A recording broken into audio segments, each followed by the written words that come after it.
আসসালামু আলাইকুম ও রহমতুল্লাহ। 10 মিনিট মাদ্রাসায় আপনাকে স্বাগতম। আজ আমরা ভাগ্য গণনা ও ভবিষ্যৎ জিজ্ঞাসার বিধান সম্পর্কে জানব। কোনো গণক বা জ্যোতিষীর কাছে যাওয়া, তাদের হাত দেখানো, ভবিষ্যৎবাণী জানতে চাওয়া শিরক। আল্লাহ ছাড়া গায়েবের খবর কেউ জানে না। পবিত্র কোরআনে মহান আল্লাহ তাআলা বলেন, আর গায়েবের চাবি তারই কাছে আছে, তিনি ছাড়া অন্য কেউই তা জানে না। স্থল ও সাগরের অন্ধকারে যা কিছু আছে তা তিনি অবগত আছেন, তার অজানায় একটি পাতাও পড়ে না। মাটির অন্ধকারে এমন কোনো শস্য কণাও অঙ্কুরিত হয় না, বা রসযুক্ত কিংবা শুষ্ক এমন কোনো বস্তু নেই যা সুস্পষ্ট কিতাবে নেই। সূরা আন-নাম আয়াত 59। গ্রহ নক্ষত্রের অবস্থানের ভিত্তিতে কারো ভাগ্য নির্ধারিত হওয়ার বিশ্বাস একটি কল্পনাপ্রসূত ভিত্তিহীন কুফরি বিশ্বাস। গ্রহ নক্ষত্রের অবস্থানের মধ্যে আল্লাহ প্রদত্ত কোনো প্রভাব বা ইঙ্গিত থাকলেও তা নিশ্চিত করে বলা যায় না। তাই জ্যোতির্বিদরা যা কিছু বলে থাকেন সবই কাল্পনিক।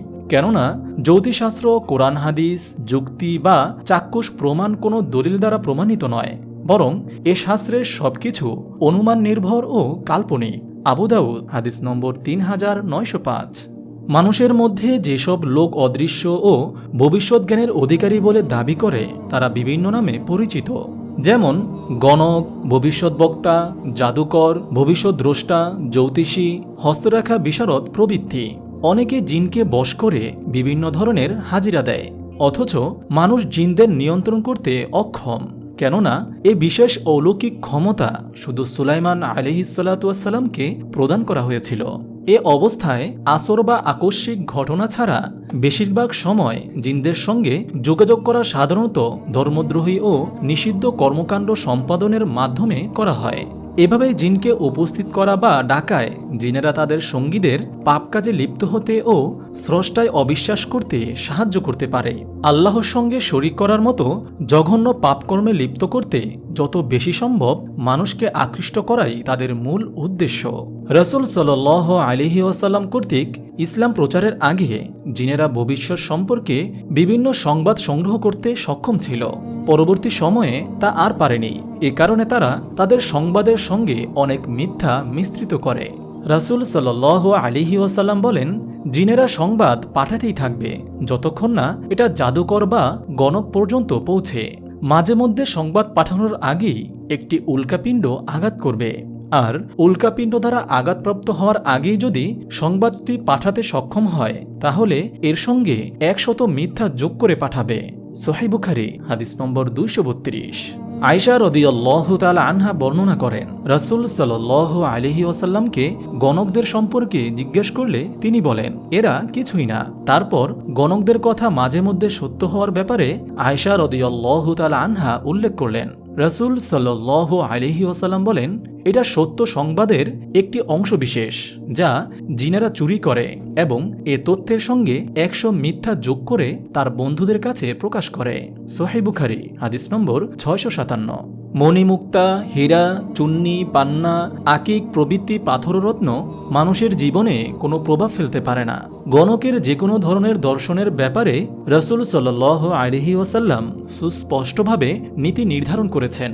হাফসা রাদিয়াল্লাহু তাআলা আনহা থেকে সাফিয়া বর্ণনা করেন, রাসূল সাল্লাল্লাহু আলাইহি ওয়াসাল্লাম বলেন, যদি কেউ কোনো গণক, গাইবী বিষয়ে সংবাদদাতা বা ভবিষ্যৎ বক্তার কাছে গমন করে তাকে কিছু জিজ্ঞেস করে, তাহলে 40 দিবস পর্যন্ত তার সালাত কবুল করা হবে না। সহিহ মুসলিম হাদিস নম্বর 5540। ভবিষ্যতে কি ঘটবে সে সম্বন্ধে গণক ওয়াকিফাল এ বিশ্বাসে গণকের কাছে গমন করা কুফরি কাজ। আবু হুরায়রা রাদিয়াল্লাহু তাআলা আনহু এবং আল হাসান উভয়ে বর্ণনা করেন, রাসূল সাল্লাল্লাহু আলাইহি ওয়াসাল্লাম বলেন, যদি কেউ কোনো গণক বা ভবিষ্যৎ বক্তার কাছে গমন করে তার কথা বিশ্বাস করে তাহলে সে মুহাম্মদ সাল্লাল্লাহু আলাইহি ওয়াসাল্লামের উপর অবতীর্ণ দ্বীনের প্রতি কুফরি করল। আবু দাউদ হাদিস নম্বর 3895। কেউ কোনো জ্যোতিষী, গণক, রাশিবিদ, পীর, ফকির, সাধু দরবেশ প্রমুখ গোপন জ্ঞানের দাবিদারকে গোপন জ্ঞানের অধিকারী বলে বিশ্বাস করলে শিরকে আকবর সংঘটিত হবে। গণকদের লেখা বই, পত্রপত্রিকা বা গবেষণাপত্র পড়া এবং তাদের অনুষ্ঠান রেডিওতে শ্রবণ করা বা টিভিতে দেখা ইত্যাদির মধ্যে সাদৃশ্য বিদ্যমান থাকায় এসব কর্মকাণ্ড কুফুরির অন্তর্ভুক্ত। আল্লাহ তাআলা পরিষ্কারভাবে ইরশাদ করেছেন, তিনি ছাড়া অন্য কেউ অদৃশ্য সম্পর্কে জ্ঞান রাখে না, এমনকি রাসূলও না। সব গায়েবের চাবিকাঠি আল্লাহ তাআলার কাছে, তিনি ছাড়া আর কেউ তা জানে না। সূরা আন-নাম আয়াত ৫৯। অন্য আয়াতে আল্লাহ তাআলা বলেন, আকাশ ও পৃথিবীতে যারা আছে তারা কেউ অদৃশ্য বিষয়ের জ্ঞান রাখে না আল্লাহ তাআলা ছাড়া। সূরা নামল আয়াত ৬৫। অতএব ভবিষ্যৎবক্তা, গণক এবং অনুরূপ ব্যক্তি কর্তৃক ব্যবহৃত নানা পন্থা ও পদ্ধতি মুসলমানদের জন্য নিষিদ্ধ।